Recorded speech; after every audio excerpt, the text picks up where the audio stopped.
Welcome back, guys. You're listening to the Financially Savvy Chick. I am Tamara. So today's video, I want to talk about how or why a lot of people will lose all of their money. The global economy has not recovered to its 2018-2019 pre-COVID break. Valuations are still very elevated, even though it's down 20% from the start of the year. The global money supply has been in contraction this year. And when this happens, that means asset prices will come down. It's not surprising that that's going to happen. Corporate earnings estimates have come down substantially already in many countries, but not for the U.S. just yet, okay?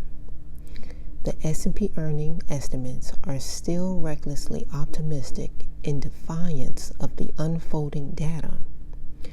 Demand destruction from inflation and Fed interest rate hikes are swiftly impacting sales. Corporations are not hiring the way they used to. A lot of people who have been offered jobs, those same jobs have been rejected. This lends a high probability that coming earnings, contraction, and guidance downgrades will force stock prices down materially in the future. Both stocks, bonds, real estate, and commodities are getting beaten up this year. So there's been no place to hide except for cash. Check this out. Investors have been told for years that cash was trash, which is a lie. The true cost of living increase is much higher than the CPI reflects. They're not going to publicly let that be known because it could cause a panic, and they don't want that. The truth is always better, even if it hurts. That's my opinion. Real world food inflation is close to 39%. Of course, I think this is higher, and it is crimping consumer spending. People are not spending money the way they used to. A lot of small business owners that are on Etsy have seen a major decrease in their sales. I mean, we're talking about some businesses were making $1,000 a week, and now they're getting $200 a week. That's a steep loss, especially if you have a family to take care of and bills, might I add. There's no easy answer here to what's coming down the pipeline. Okay, the authorities basically have two bad choices. Now, they can stop raising interest rates.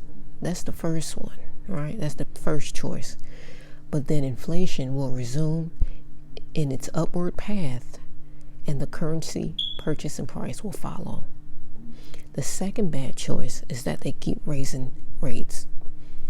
This will create pain for consumers and businesses, and it will likely create a systemic breakage. We're in a pickle here because the central banks held interest rates too low for too long and intervened with too much stimulus. We've made the system dependent on central banks, okay? And now, like an addict, it's going to go into shock without it. Capitalism has been seriously compromised. In the past, some entrepreneurs accumulated great wealth, but they did it by creating productive industries that increased the standard of living for all. The U.S. became great because its wealth was widely distributed across the nation. But today, too much wealth is being created without any social benefit and oftentimes social impairment. In the past, politicians who acted against the interests of the people were often beheaded. There were severe repercussions, based on their actions. But today, there are no repercussions for poor governance. Good or bad, politicians know there's a cushy job waiting for them once they leave politics. Empires don't fall from external pressures, they fall from within. We've seen this. The woke crowd is driving policies that are not based in reality. And it's going to put us on a trajectory that simply can't sustain. Sadly, most people are unaware and complicit in this devolution. And they will remain indifferent until things fall or fail to the point where it creates enough pain to continue the status quo. The feds, they're trying to do the right thing policy-wise, but it just may be too late. The Fed is way behind the curve at this point.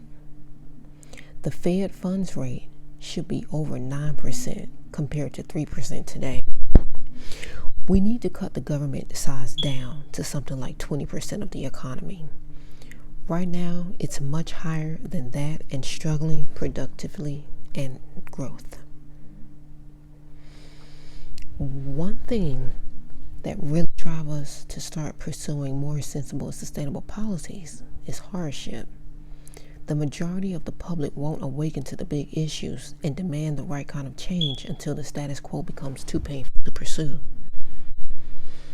A lot of people will lose all of their money. This is true. We may now be in a secular era of rising interest rates. This could result in a lost decade or more for stocks, inflation adjusted. It could be much worse than that. We're now in a lengthy environment of unattractive returns of assets. Expect more tax regulations, meddling from the government, which will make things worse. This will unfairly injure small investors than the already rich, who can pay advisors to help them sidestep the worst of these. Geographic diversification is a good idea. Hold assets in different countries and own it in the accounts located in those countries. You don't want to own foreign assets in your domestic account. The current U.S. strength will one day reverse, or it may not. That will have major repercussions, and investors should prepare a game plan in advance so that whenever it happens, they are positioned to ride its descent.